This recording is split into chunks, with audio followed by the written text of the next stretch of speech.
চটলাপাৰ মাটিফাটা বজাৰত বিধায়ক ৱাজিদ আলী চৌধুৰীয়ে আজি উপস্থিত হয়। উপস্থিত হৈ চটলাপাৰ মাটিফাটা বজাৰৰ কমিটিৰ লগত পুনৰাই বজাৰ নিৰ্ধাৰিত এক আলোচনাত বহে। উক্ত আলোচনাত MLA আৰু MPৰ ফাণ্ডৰ পৰা বজাৰৰ কাৰণে মুঠ 15 বিঘা মাটিৰ ব্যৱস্থা কৰি দিয়ে আৰু সেই বজাৰখনত থাকিব বাউস্কাটা ৰাভাতৰী সমাৱেশ সমিতি, মছজিদ, মাদ্ৰাছা আৰু কবৰস্থান। শালমাৰাৰ পৰা নুৰ আলম বাবুলৰ ৰিপৰ্ট, এনি ফ'ৰ্ট পিলাৰ।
হাৰ্ড হইব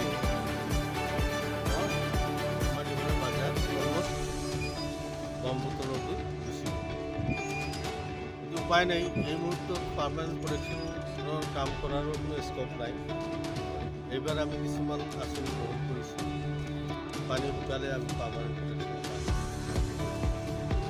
সদ্যহতে আমাৰ এই বজাৰৰ দোকানীসকল, কাৰণ ইয়াতে সৰু বিজনেছ কৰি তেওঁলোকৰ এই বাজাৰ শিফটিং কৰাৰ কাৰণে মাটি চাইছোঁ। এই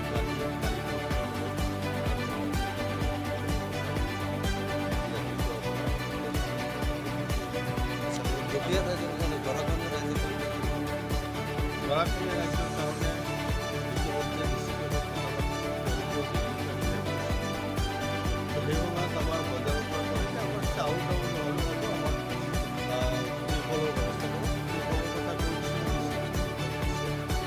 খোৱাপানীৰ কাৰণে ব্যৱস্থা কৰিব হৈ থাকিব।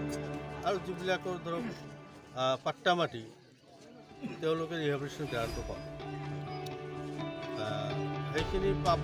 কিন্তু সেই ৰিহেবিলিটেশ্যন গ্ৰাণ্ট দি তেওঁ নতুনকৈ ঘৰ স্থাপন কৰিব নোৱাৰে। যিমান ক্ষতি হৈছে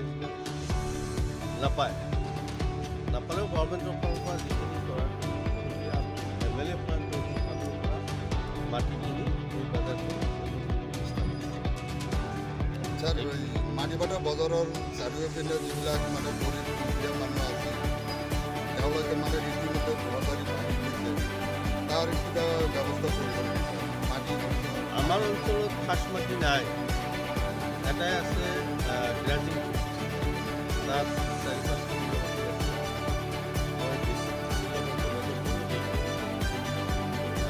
গভৰ্ণমেণ্টে এলাউ কৰে।